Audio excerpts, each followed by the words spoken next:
പ്രിയ കൂട്ടുകാർക്കും ഫുഡ് നോട്ട്സിൻ്റെ പുതിയൊരു എപ്പിസോഡിലേക്ക് സ്നേഹത്തോടെ സ്വാഗതം.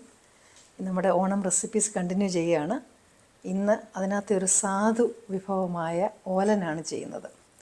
സാധു എന്ന് പറയാൻ കാരണം അതിനകത്ത് വലിയ മസാലയൊന്നും ചേർക്കാറില്ല. പിന്നെ തേങ്ങാപ്പാലിനകത്താണ് ചെയ്യുന്നത്. ഇതിൻ്റെ ഒരു ഫങ്ഷൻ എന്ന് പറയുന്നത് ഇത് ഒരുപാട് സ്പൈസായിട്ട് കൂട്ടാനൊക്കെ കൂട്ടുന്ന സമയമാണ് ഓണം. അപ്പോൾ അതിനിടയ്ക്ക് ഇതൊരു ന്യൂട്രൽ സംഭവമാണ് ഈ ഓലൻ എന്ന് പറയുന്നത്. അപ്പോൾ ഇതിനൊരു പ്രത്യേക ടേസ്റ്റ് ഇല്ല. അപ്പോൾ നമ്മൾ എരിയോ പുളിയോ ഒക്കെ കഴിച്ചതിന് ശേഷം ഈ ന്യൂട്രലായിട്ടുള്ള ഇദ്ദേഹത്തെ തൊട്ട് നാം പഴയ രുചി മായ്ച്ചതിന് ശേഷം പുതിയ രുചി, അതാണ് ഇതിൻ്റെ പ്ലാൻ. ചുരുക്കത്തിൽ പറഞ്ഞാൽ നമ്മൾ ഗിയർ മാറുന്ന പോലെയാണ്. എല്ലാം ഗിയർ മാറുമ്പോഴും ന്യൂട്രലിൽ വന്നിട്ട് അടുത്ത ഗിയറിലേക്ക് പോകാം. ഓലൻ്റെ ഫങ്ഷൻ ന്യൂട്രലാണ്. കുമ്പളങ്ങയാണിത്. ഞാനൊരു 4 മണിക്കൂറോളം കുതിർത്ത് വെച്ച ബ്രൗൺ കളർ പയർ, അതാണ് കൂടുതൽ നല്ലതെന്ന് തോന്നിയിട്ടുണ്ട്. പിന്നെ മത്തങ്ങ, അത് കുറച്ച്.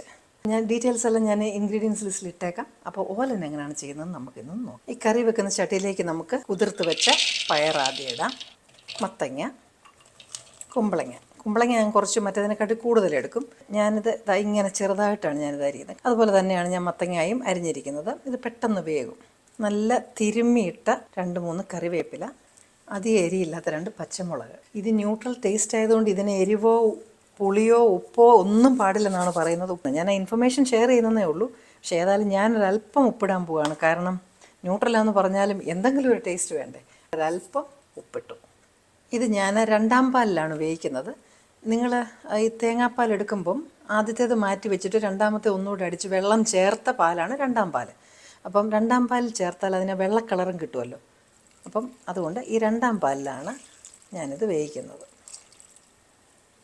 ഇതിനി നമുക്ക് അടുപ്പിൽ വയ്ക്കാം. ചിലർ കുമ്പളങ്ങ മാത്രമേ ഇടുകയുള്ളൂ. നിങ്ങൾക്ക് ഇഷ്ടം പോലെ അത് ചെയ്യാം. കുമ്പളങ്ങയും പയറും മാത്രം. അപ്പം ഇതിനിയും ഒരു മീഡിയം ഫ്ലെയിം വെച്ചു ഇനി അത് വേകാനായിട്ട് അടച്ചു വയ്ക്കുകയാണ്. ഇതിപ്പം നന്നായിട്ട് വെന്തിട്ടുണ്ട്. അത് തന്നെയല്ല, നമ്മൾ തേങ്ങാപ്പാലിൽ വേവിച്ചത് കൊണ്ടാണ് ആ ഒരു കളറും വന്നിരിക്കുന്നത്.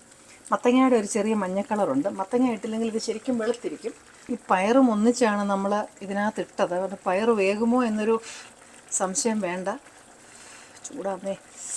കണ്ടോ, പയർതേ നല്ലപോലെ വെന്തു. കണ്ടോ, പയർ ഞാനൊരു 5-6 മണിക്കൂർ വെള്ളത്തിൽ കുതിർത്ത് വെച്ചിരുന്നതായിരുന്നു. അപ്പോൾ ഇതെല്ലാം നല്ല കണ്ടീഷനായിട്ടുണ്ടല്ലോ. ഇതിനകത്തേക്ക് നമുക്കിനി 1ാം പാൽ ഒഴിക്കാം. നമ്മുടെ ഓലൻ്റെ പരിപാടി കഴിഞ്ഞു. ഈ ചട്ടിക്കകത്ത് ആയതുകൊണ്ട് കുറച്ച് കഴിയുമ്പോൾ പിന്നെ ഇതങ്ങ് വെള്ളം പറ്റി വരും. നന്നായിട്ട് ഞെരടി ചില കറിവേപ്പില ഇട്ടു. പിന്നെ അല്പം പച്ച വെളിച്ചെണ്ണ ഒഴിച്ചു. ഞാനിനി ആ തീ അങ്ങ് ഓഫ് ചെയ്യുകയാണ്.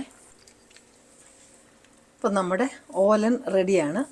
വളരെ ഈസിയാണല്ലോ. ഒന്ന് ചെയ്ത് നോക്കണേ. ഈ പ്രാവശ്യം ഓണത്തിനൊന്ന് ചെയ്ത് നോക്കണം.